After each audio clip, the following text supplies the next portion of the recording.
Hi friends, నమస్కారం.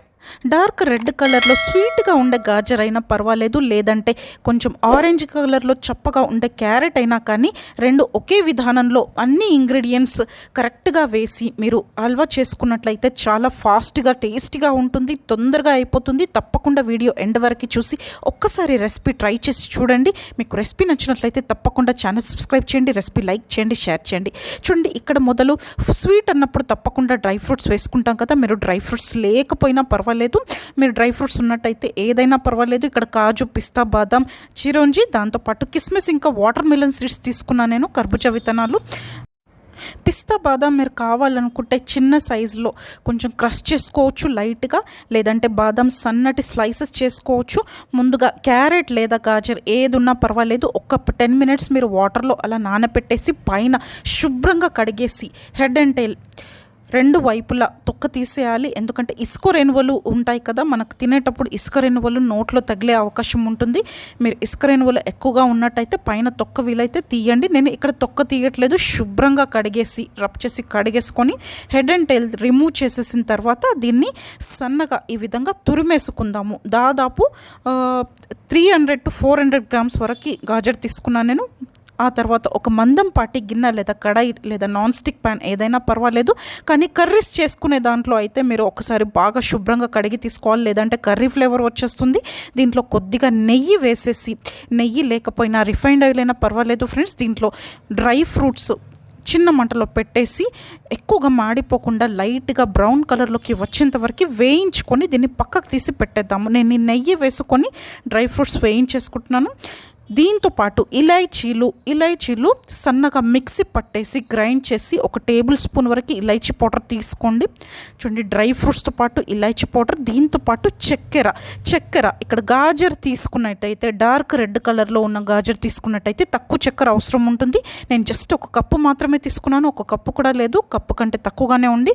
అదే carrot అయితే కొంచెం చప్పగా ఉంటుంది క్యారెట్ కాబట్టి కాస్త ఎక్కువ చక్కెర తీసుకోవాల్సి ఉంటుంది. ఇక పాలు విషయానికి వచ్చినట్టయితే పాలు లేదా నీరు మరీ ఎక్కువగా వెయ్యకండి, మరీ పల్చగా అయిపోతుంది. నేను సగం కప్పు కంటే కూడా తక్కువ పాలు తీసుకున్నాను, హాఫ్ కప్ వరకు, దాదాపు హాఫ్ కప్పు కంటే కూడా తక్కువ పాలు తీసేసుకున్నాను. చూస్తున్నారా, ఇలాచీ పొడి, ఫ్రై చేసుకున్న డ్రై ఫ్రూట్స్, పాలు, ఇంకా చక్కెర మోతాదుకి తగ్గట్టు మీ రుచికి తగ్గట్టుగా వేసుకోండి. గాజర్కి అయితే తక్కువ వేసుకోండి, క్యారెట్ హల్వాకి అయితే కాస్త ఎక్కువ వేసుకోండి. మన క్యారెట్ తురుము లేదా గాజర్ తురుముతో పాటు మన ఇంగ్రీడియంట్స్ అన్నీ రెడీగా ఉన్నాయి కదా.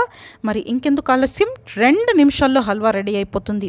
ఇప్పుడు అదే కడాయిలో చిన్న మంటలో మనం తురిమేసి పెట్టుకున్న క్యారెట్ లేదా గాజర్ కూడా వేసేసి మీడియం ఫ్లేమ్లో కొద్దిసేపు ఇలా వేయించుకుందాము.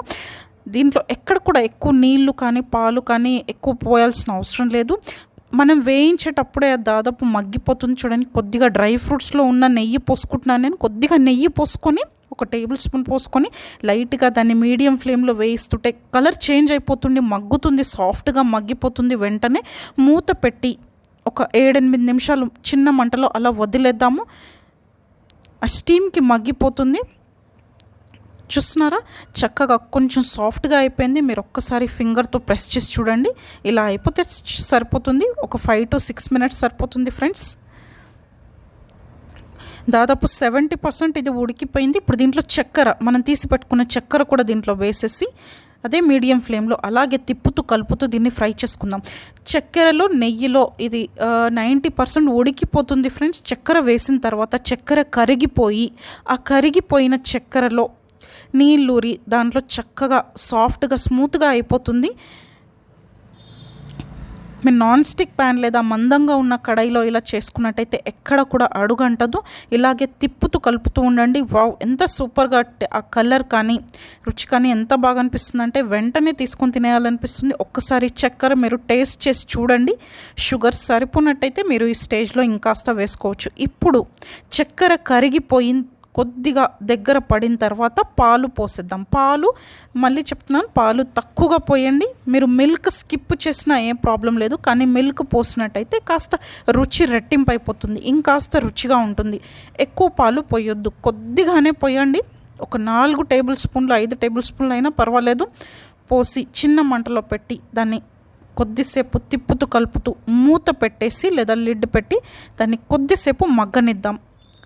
జస్ట్ ఒక 3 to 4 మినిట్స్ మగ్గిన తర్వాత ఆ క్యారెట్ పాలలో పూర్తిగా పీల్ చేసుకొని ముద్దలాగా అయిపోయి చక్కగా సాఫ్ట్గా స్మూత్గా ఉడికిపోతుంది.